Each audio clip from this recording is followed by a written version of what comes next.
welcome to Austria, guys. We are here visiting Head, so as always, let's go and see what's happening. I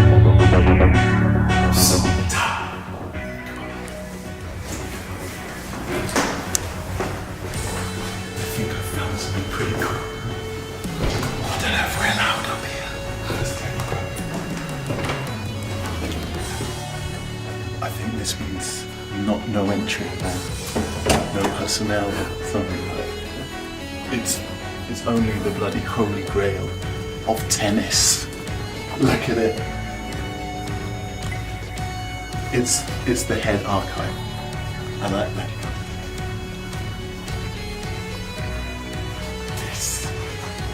This is history in the making.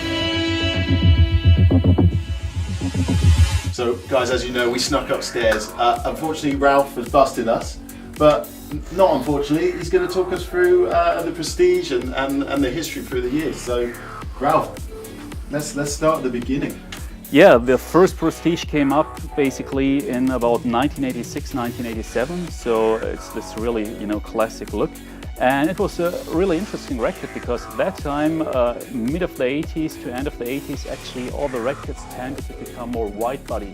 It was this kind of hype, all the rackets became wider, and the prestige was kind of going against this trend, coming out, being a very narrow frame at that time, and basically making his masterpiece and making his life and becoming a real legend. Something not at all technical, but I think some people might remember this racket. It was in 1991 when Head thought about, well, we changed the color.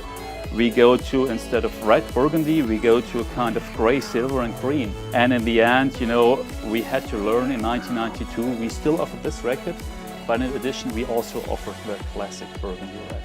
This was the 90s, and the 90s, in about 93, came out the Prestige Tour. The Prestige Tour came out in two head sizes, the classic 600, but also in a 660.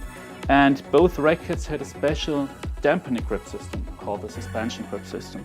So these rackets were also very successful, and actually I have some special memories because this racket I first tested in 1993, and then being, let's say, a small coach, I became a small coaching contract, and so I got two Prestige Tour in 1995 and really fell in love with them. Yeah. They are modern.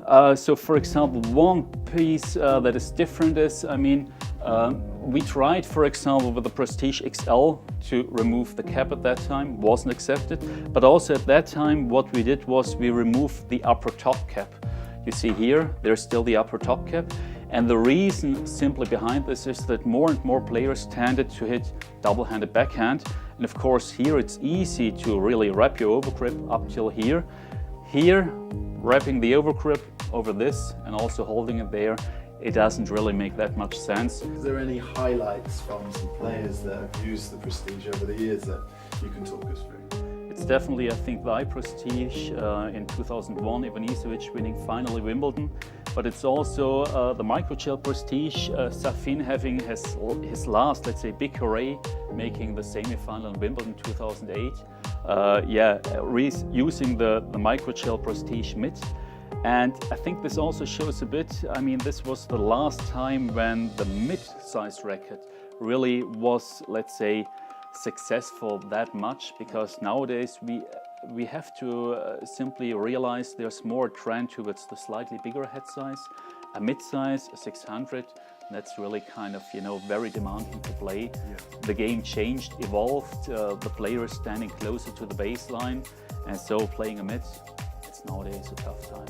So let's look at the next one here. I think we mentioned earlier, this is Soderling. Soderling, yeah. Yes, 2010. Of course, the evolvement always took place, changing small bits, optimizing, let's say, the playability, trying to bring it up to the next level, but at the same time keeping the DNA, and keeping the special playability. So here we have the MP, which has the slightly bigger head size and is now way more popular than the mid. All right, and then we're kind of at the end of the journey here, Ralf. Yeah, we're at the end of the journey, at the end of the wall. Yeah. But of course, we hope that, prestige, has such a long heritage. And I have to admit, I'm, let's say, a bit, personally biased with playing the prestige in the old days. I think it just has such a special feel that we want to maintain, and giving the possibility to players to enjoy this special feel now with the Prestige Tour, hopefully to an even wider target group, and become more people, so to say, prestige addicted. Yeah, I think that's a nice touch.